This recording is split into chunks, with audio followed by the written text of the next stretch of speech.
En hier aan tafel zitten Femke Wiersma, kandidaat deputaire van de BBB... zittend deputaire Afine Fokkens van de VVD... en politiek verslagjouwer Onno Valkena. Welkom, alle treien. Ja, laten we het aanzetten met de grote winnaar. Want jou wien juster in Orissel, in Badmen. Je hebt de Polonaise roen. Op de tafel doen ze. Heb je überhaupt een beetje slept? Nou, ik ga eigenlijk niks van dat alles echt dien was nog steeds. Want echt ik kwam in Badmen, ik zit juist Jonne Bejinek en daar ga ik eigenlijk de eerste exit polls besjoen.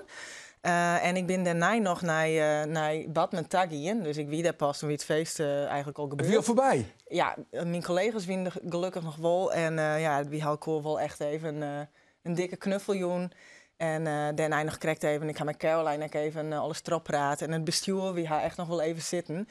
Dus het wie zeker wel een heel kwart nachtje. Want van de morgen moesten we ook hier in Friesland met onze afdeling de boel eens even een beetje trotspreken. Daar wie ik zelf dan net bij, maar ik ga wel even van noemen mijn liesloeker. En de nummer 2 ik even alvast toch even wat dingen trotsprutsen.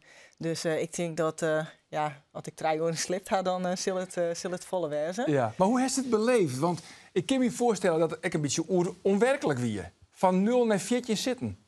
Ja, het is natuurlijk, het overtreft ieders verwachting. Natuurlijk hebben we verwacht dat we in bepaalde provincies, zeker in het noorden, het oosten, dat we de grootste partij worden kon. Als het Oranje hier, de peilingen lieten is eigenlijk structureel wel als de grootste partij zien. In Grains, in Friesland, Drenthe, Overijssel. Maar dit is natuurlijk wel, het is gewoon heel bizar wat je plakvoen had. Het zei echt wel iets over de onvrede van heel veel mensen, over de politiek en over de regering eigenlijk. Ik denk dat dat wel een heel duidelijk signaal is. En dat is nou, BBB is een beetje de hoop, denk ik, van velen. En er zit echt proteststemmen bij. Ik zal de eerste wezen die dat tegenhoudt. Maar ik wil een beetje de hoop op verhoring. En dat ben wie nou de partij die dat belichaamt, denk ik, van velen. Ja. En het wordt als een deputaire Wiersma. Is er al een beetje aan wennen? Het is natuurlijk ik heb mijn kandidaat gesteld als deputaire eigenlijk al in Ierlien heb ik dat met het bestuur bepraat, omdat ik hier in Friesland net liesloeken werk koe. Ik kan het stedenlidmaatschap net combineren met het werken in Den Haag. Dus ik had er echt al heel lang, het is echt net iets wat oer in nacht is keert. Ik had er echt een hele prutto nijtocht. Wil ik dat, geef ik dat aan. Dus ik ben er inmiddels, ik had er wel zoveel oer nijtocht dat ik er nou wel klaar van ben. Ik had er echt heel veel zin in om aan de slag te gaan. Ik ben echt heel trotse Friesin, zeg maar. En dat is dan in die eigen provincie als een bijdrage meist. Ja, dat lijkt me fantastisch. Ja, maar dat is echt naar Den Haag, maar de bloos dus in Friesland. Ik committeer me om in Heiteloon, ja. Voor hoe lang? Nou ja, als je een bestuursfunctie ongeeft, dan vind ik wel, dan mag je dat eigenlijk ook aanmijden. Dus ik vind het mag nooit zo 100%, want je wist nooit wat er precies gebeurt. Maar in principe voor jou? Natuurlijk, en misschien langer. Ja, we zullen zien. Ik hoop het heel goed te doen en dat we met elkaar. Het is een hele verantwoordelijkheid. Ik hoop en wat nou als Caroline die vreegt om toch naar de verkiezingen naar Den Haag te komen? Ja, nee, ik heb me nou hierom committeerd. En dat vind ik dat juist een signaal met mensen rekken op die. He? En doe schist ergens van. En ik vanuit onze achterban, er komen zoveel stemmen op. Mensen nu me persoonlijk een berichtje sturen. Dat ze echt het vertrouwen in die stellen. Dat is hun vertegenwoordiging is. En dat is het beste proberen te doen. Maar dan zei je dus neetje in Caroline. En jaartje in Friesland. Ik zei jaartje in Friesland, maar ik zei geen neets in Caroline. Want ik denk, Caroline weet dat ik deze keuze maken ga. En ik had dit natuurlijk met Caroline, is een van de eerste met waar ik dit bepraat ha. Zo van, ik overweeg om dit te doen. Hoe zit u erin? Tuurlijk, zo zie je me uiteindelijk echt graag in de Tweede Kamer gaan willen. Want ik voel me daar helemaal thuis. Ik denk echt wel dat ik het ken. En Caroline en ik kennen supergoed gearwerken. We zijn echt 4 handen op je buik. Maar ze snapt ik ben memmelinnig. En Friesland, ik woon in Holwert. Ik wilde er eigenlijk echt net bij. Ik had een hartstikke mooi plakje. En ik denk echt dat ik me hier echt van waarde meidje ken. Van BBB en van Friesland. En als ik die beide dingen combineren kan. En ik woon in het prachtige Holwert. En wie kennen hier? Ik ga er echt heel veel zin in. Het is die oor te zien. Ja? Ja, zeker. Ja. Onno, is er een verklaring van dit succes van BBB? Want u het niet naar 14 zitten, nogmaals, dat zeg je niet in onkom. Nou, ze natuurlijk een ijzersterke campagne viert. En ik ga wel vaker verkiezingen in Friesland maken. En je weet er dan van, in dat loon en bij dat dorp, daar staan altijd CDA-boeren of grote CDA-spandoeken. Nou, de CDA-spandoeken die zeg ik nou net, of amper. En daar staan nou in een BBB. Ja. En net op 1 of 2 of op 5 plakken, maar op 10-tallen plakken. Maar het zijn net alleen nog boeren hè, die het op BBB stemd hebben. Nee, want zoveel boeren hebben we net. Nee, dus, want op Vlieland werden geen enkele boer. En op Vlieland is het de grootste partij. Ja. Maar op Vlieland leeft wel wat langer het gevoel van jongens, al die natuurregels, die lezen u wel heel bot omban. Ja, en Vlieland is natuurlijk ik 4 van Den Haag. BBB scoort nevens mij ik goert onder Fiskers. Dat is weer een andere categorie die het dreig had. Dus er zijn verschillende groepen die het op een of andere wijze, ja, die herkennen wat in de BBB en in de benadering van de BBB. Ja, en ik denk dat het een hele uitdaging wordt om al die verwachtingen die je nou oproepen, om dat weer te maken. Ja, dat zullen we het aanstaan doen. Want wij, van alle Joeg-Hij-verhalen moeten we nou toch echt de depressie in. Oh, nou, dat vind ik heel flauw. Is dat flauw? Ja, nee, ja. Nou, VVD-deputaire. Ja, Jim bent toch echt een van de verliezers. We hebben verloren, dus dat bezat. Ja, klopt. Ja. Wat heb je verkeerd in? Nou, ik weet niet of wij als VVD Friesland iets verkeerd hebben gedaan. Maar ik denk, en dat hoor ik mevrouw Wiersma ook heel duidelijk zeggen, ik denk dat mensen gewoon ontevreden zijn, zich zorgen maken, boos zijn. En dat heeft zich gewoon vertaald in deze verkiezingen. En dus ben er een heel soort VVD-stemmers binnen oerstap naar de BBB? Nou, sowieso in ieder geval van ons, van Friesland, sowieso L1. Maar ik denk gewoon landelijk. Je ziet gewoon dat heel veel partijen hebben gewoon verloren. En die zijn allemaal naar BBB gegaan. En ja, dat hebben ze hartstikke goed gedaan. We zijn het al even, maar ook hier nogmaals de felicitaties. En dat is echt een hele prestatie. Maar het is wel een heel duidelijk signaal voor alle gevestigde politieke partijen dat er iets gaande is. Ja, en wat is dan dat signaal? Weet je met wie te doen hebben? Nou, ik denk dat het signaal is dat mensen zich gewoon niet gehoord voelen. En dat moeten we ons aantrekken. Ja. En ik vind overigens dat wij dat hier in Friesland, dat is een ander niveau dan Den Haag. Uiteraard, wij maken ook onze fouten, laat ik het ook voorop stellen, als provincies. Maar ik vind hoe Den Haag soms met elkaar omgaat, nou, het is niet altijd het meest verheffende voorbeeld. Nee, want de meesten hebben ik voor een grutpad stemt op BBB omdat ze het stikstofbeleid binnen. Onder andere. Ja. Maar het beleid wordt maken natuurlijk in Den Haag. Kan BBB dat al wel weer maatjes?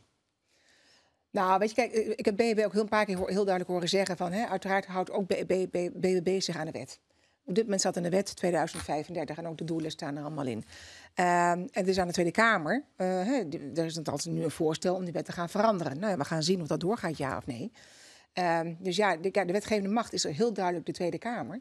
Dus ik denk dat ze daar elkaar eens even goed in de ogen moeten gaan aankijken. Van, goh jongens, dit signaal van heel Nederland. Misschien is het een beleid wat men niet wil. En dat is deels van stikstof, daar heb je het dan specifiek over. Maar het ongenoegen gaat verder dan alleen stikstof. Het heeft te maken met zorgen die mensen hebben over een energierekening, over de boodschappen, over kan ik nog wel de diesel betalen of de benzine betalen, ja of nee. Hoe komt het met mijn woningen? Dat is veel breder dan stikstof. Ja, juist hij heeft mij zei van dat de VVD landelijk jongen ophoren met mooi regeren. Steer je daar nog altijd achter? Nou, wat ik gezegd heb, het is niet alleen VVD. Ik vind dat politiek Den Haag nou moet gaan denken van wat betekent dit? En als Den Haag nu zou zeggen, nou, we gaan stoïcijns door met ons plan. En we zien het wel hoe het in de Eerste of Tweede Kamer komt. Dan vind ik dat je de kiezers niet serieus neemt. Ja, Onno, hoe staat dat nou? Nou, de Arone Simmer had de Frieske VVD al een pittige brief schreeuwen naar de landelijke partijtop. Maar een waarschuwing van er moeten echt dingen verrooien, je moet dingen oorpakken. Want oors dan komt het net goed met de verkiezings. Ja. Je hebt in Peteerwest, onder met Sophie Hermans. Ja. Alleen dat dat net echt daar een verhoring laat. En ja, dan komt die waarschuwing, die komt een beetje uit. Ja, die komt inderdaad uit. En ik heb wel vaker gezegd van, goh jongens, onderschat niet wat het sentiment is. Ja. En ik denk dat het onderschat is. Ja. En daarom zei ik ook, daarom vind ik dat politiek Den Haag met name echt na moet gaan denken. En ook naar de spiegel moet gaan kijken, jongens, wat betekent dit? Dus vandaar mijn oproep afgelopen nacht. Ja, nou goed, er zijn meer verliezers. Net alleen nog Jim Haffelen. Maar de grootste verliezer is eigenlijk het CDA. Die had een heel soort stemmenflan on BBB. Laten we even hier naar Friso Douwstra. Allereerst had het volksprutsen en feliciteert een BBB, dat komt er wel uit. En inderdaad, wat collega Knol ook wel zei, een historische jongen. Dit is een heel duidelijk signaal. Ik denk landelijk joen. Als je zo'n sterk signaal krijgt, zo breed, en niet alleen op het CDA gefocust, maar geen één partij kan halen nog maar eens een keer heeft gewonnen die in de coalitie zit, dan moet je met z'n vieren toch eens goed nadenken van moeten we wel op deze route verder gaan. Ja. Elke dien het signaal, hè? Het signaal. Werd het CDA het vooral lezen litten, denk je, Onno? Nou, het is een optelsom van factoren. Stikstof zelfs, de affaire Omtzigt. Ik ken het nog H.O. Siewert van Linden. Maar ja, het moment, denk ik, Aurone Simmer, dat we die stikstofkaart van minister Christiane van der Wal, die voel ik boeren in Friesland, die voel ik CDA-aanhangers, boeren die komen er niet in achter van hey, ik zit in een zone met 46% of maar nog volle heger percentage dat ik inlever iemand. Ja, die kaart heb, die kloppen ik net, daar mankeerde van alles om. Ja, dat het echt wel een breekpunt was. Dat had stapvolle sentimenten losmaken op het platteland. In Friesland is het CDA traditioneel een hele sterke partij, maar een groot vertrouwen op het platteland. Nou ja, dat vertrouwen, dat is vod. Daarvan zei Wopke Hoekstra nou van dat wil ik strutten voor strutten, hoes voor hoes, waarom veroveren? Ja, die uitspraak die kennen we ergens van. Dat hadden ze echt zijn met het vaccineren. Ik weet niet dat dat ons zo handig is. Maar ik wees hem een soort succes, maar ik denk dat het CDA nou begint om de lange tocht door de woestijn. Nou ja, en die wordt, als je de Bijbel leest, 40 jaar toch? Ja, die wordt het 40 jaar. Maar dat is wel heel erg lang. Ja. Nee, maar als je wist, dit is exact, denk ik, de vinger op de zere plak lezen. Want de begint nou over dat stikstofkaartje. Ik weet toevallig op het moment dat dat kaartje publiceert, waar zie ik bij Caroline in Den Haag. Ik zie het bij haar in haar appartement en wie ziet het even onder de koffie. En dat kaartje was publiceerd en ik zei toen tegen Caroline, ik zeg, oh, dit is net best. Ik zei, want mag eens opletten wat er nou gebeurt. Ik had het mij maken hier ook in Friesland, met het Vinkrijden, met het uitvoeringsprogramma. Op het moment dat de toekomst in zijn gebied onwis is van zijn bedrijf, dan gaan de banken die gaan hun veromloeken en die gaan gewoon die verlengen één keer de hypotheek niet meer, want die verlengd worden maat van bedrijven die soms al eeuwen in de familie binnen, die gewoon levensvatbaar binnen, die liquide binnen, die gewoon altijd goed hun bedrijf voert ha. En dat is in de praktijk echt gebeurd. Ik heb mensen aan de telefoon horen die gewoon van de een op de andere dag is gewoon hun levenswerk in zijn vlammen opgaan. En dat is wat de oerhiet mij dat kaartje veroorzaakt had. En ik vind als tu sa maar die mensen, en het hoeft net op die manier, want we hebben dat heel oor zo'n pakken kind. En dat dan even goed dost, terwijl het wist dat dat het skaatwerking is wat zijn kaartje teweeg brengt. Dat vind ik echt ongekend onrecht naar de burger sta. Ja. Dat is exact waar deze uitslag denk ik om te danken is. Wat we correct zijn, ik denk inderdaad dat in de provincies maar je moet het nou oplossen natuurlijk. Een keiharde aanrekening is van het beleid wat in Den Haag viert wordt. Ja, en daar zijn de lokale, provinciale partijen die binnen nou de dupe van En door is het oer van ideeën om dit al hier op te lossen? Als het gaat om loonbouwbeleid, zeker heb ik daar ideeën. Dat is mijn expertise. Dus daar heb ik zeker... Heer Remkes die zei het net alles kin. En toen zei er net alles kin overal. Nou, BBB wil zien wat kin dan wol. En hoe kunnen we dat dan wol oplossen? Dat is de titel van het lijstenrapport van Remkes, hè? Ja, precies. Wat wel kan. Ja. Maar ja, goed, er moet nou praten we over de vorming over een nieuw college. Er zijn verschillende opties. Zullen we wat opties nemen? Ja? De eerste optie is een coalitie met BBB, FNP en het CDA. En dan kom je op 22. Dat is een krappe meerderheid. En het is wel mijn slag om eer, omdat de uitslag nog net definitief binnen is. Maar BBB, FNP en CDA, is dat wat? Klinkt dat als muziek in de eren? Om heel eerlijk te wezen vind ik dat gewoon heel prematuur om daar nooit sprake over te dwingen. Maar je zult er grif al over hoorn hebben, toch? Ik had natuurlijk een nijtocht en binnen de partij hebben we heus wel onze ideeën bij wat mogelijk is. Mooi in je nee, maar de mat gewoon nou, er is een informateur die gaat hier, die gaat haar werk hier in het Is er al een informateur? En dat is haar. Dus ik hou dat nog even van me. Ik hou dat nog even van me, maar dat wordt komende dagen wordt dat duidelijk. Maar het is een vrouw. Het is een vrouw. Nou, Ja? wie gaan vrouwen? Ja, nee, want Abel ja. Kooijster had juist zijn van, hij zal Joet of Moorn zullen ze die wel bekend maken. Ja. Nou, wat is er een mooiere gelegenheid om het nou bekend te maken in de studio van Omroep Ja, Friesland? ik ben daar even terughoudend in. Ik had het net bepraat en daarin liet ik me net verleiden om daarop vooruit te rennen. Wie binnen een nieuwe partij, wie ben bescheiden, laten we dit proces even heel zorgvuldig gewoon doen. Wie sluiten nooit in een uit op gewoon. Wie willen maar iedereen importeren. Ja. Dat is hoe wie in de wedstrijd zitten. Heel constructief. Hoe zit VVD in de wedstrijd? Want ja, je moet natuurlijk afwachten. BBB is leading. Maar van deze eerste optie, mooi BBB, FNP en CDA. Wat zou jouw eerste vak aanwijzen? Nou, oké, in die zin, ons past ook bescheidenheid, laat ik daarmee beginnen. Weet je, BBB is echt in de lead. Wij hebben gewoon eentje verloren, dus ook heel simpel. Uiteraard willen we graag meedoen, dat zou ik ook niet ontkennen. Waarbij we ook zeg maar onze uitgangspunten hebben. Wij zullen ook niet zomaar overal in meegaan. Maar dat zal denk ik voor elke partij zo zijn. Dus ja, dat hangt een beetje vanaf waar we uit kunnen gaan komen. Ja, en hier bij de VVD bij zit, BBB, CDA, VVD. Heb je wel een minderheid, heb je 20. Ja, ik moet je toegeven, ik snap mevrouw Wiersma heel goed dat ze zegt, het is prematuur. Ik vind ook, ik heb vanavond pas mijn eerste fractievergadering met een nieuwe club. Maar het is toch altijd, dat is toch altijd het leukste? Uit de uitslag politici bekend is, dan wordt het toch een beetje puzzelen. Dat is nou juist het leuke van de verkiezingen. Zeker, maar ik wil ook politici hoorden Dijs naar de verkiezings de kaart wat ze in het wast. Dus laten we daar toch maar even een oren op Ja, ik tafel zie dat leggen. Jim ben heel goed aan het puzzelen, dus dat vooral. Ja. En dan komen we letten wel en dan lezen we je. Nou, weet je wat, Jim, knikken gewoon instemmend of je keur het al. Oh no, kom eens maar een initiatief. Een alternatief. BBB, Partij van de Arbeid, VVD, ChristenUnie. Sjouwerpartijen, 24 zitten. Zo dus ik kennen. En er is echt nog een mogelijkheid. Ja, ik weet net dat het heel logisch is, maar zonder de BBB. Dat zou ik nog kennen. Dan heb je Partij van de Arbeid, CDA, VVD, FNP, GroenLinks, ChristenUnie en of het SP of D66. Maar goed, dan ben je wel heel versplinterd. Ja, ik denk dat ik wel een tool wordt om daar een goed akkoord uit te halen. Maar goed, ja, alles kan. Hè, Alles kan, ja. alles kan. Ja, maar dat theoretisch kan het, maar met alle respect. Ja, dan zou je de kiezer wel zo negeren. Ik maak hier natuurlijk een grap van. Hè. Daar geef ik net vanuit. Alles ken ik, maak daar een grapje van. Maar ik geef er wel vanuit. Wie ben ik klaar voor om uw verantwoordelijkheid hierin te nemen? Ik ben heel blij dat, ook al is dit een monsteruitslag, dat we dit wel heel goed taret hebben. We zijn 2 jaar lang na de Tweede Kamerverkiezingen ben we eigenlijk hier al mee begonnen.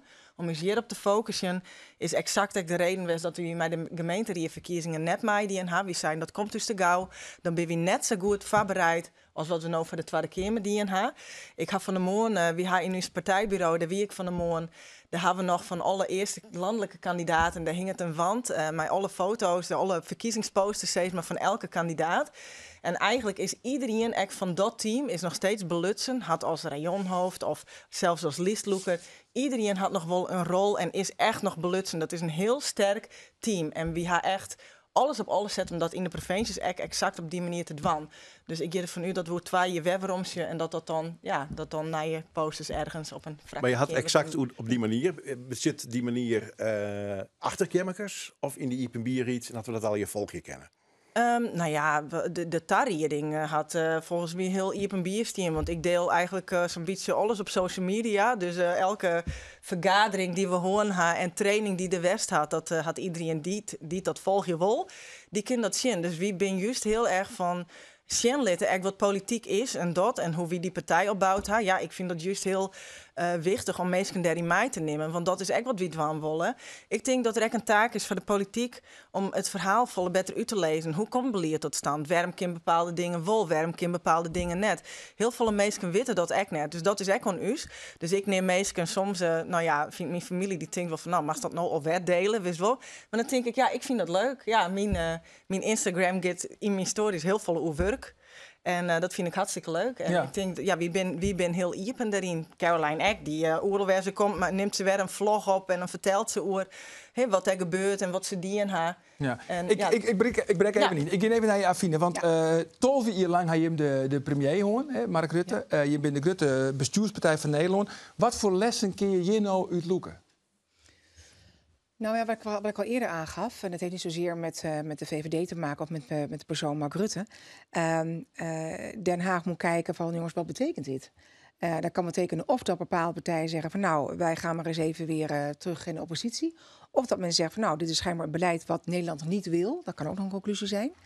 Dus ik denk dat gewoon de conclusie zou moeten zijn. Ja, oké. Maar de stikstof, want dat is natuurlijk iets wat al jarenlang vooruit wordt geschoven. In 2015 heeft men gepoogd dat te repareren met de PAS, het programma, dus die aanpakken stikstof.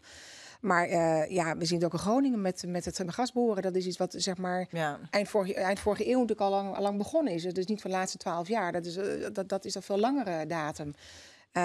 Als je kijkt naar de toeslagenaffaire, dat is iets wat de Tweede Kamer gedaan heeft op basis van wantrouwen in plaats van vertrouwen. Dus kortom, er is echt wel wat gaande. Ja. Dan nog even naar de Partij van de Arbeid, Onno. Want zij zijn natuurlijk een verliezer. Even PvdA, hier is in zit hij ze verlen. Hij zei een beetje de skeer behind the kind. Ja, ik denk dat ze heel graag gelijk blijven wonen. Zie ik wil hopen op een zekere bonus toch die gearworking met GroenLinks op landelijk niveau. Dat is in Friesland dus net hier in het slag. Je ziet wel altijd bij de Partij van de Arbeid hele grote lokale verschillen. Binnen een paar gemeentes in Friesland daar is het traditioneel sterk.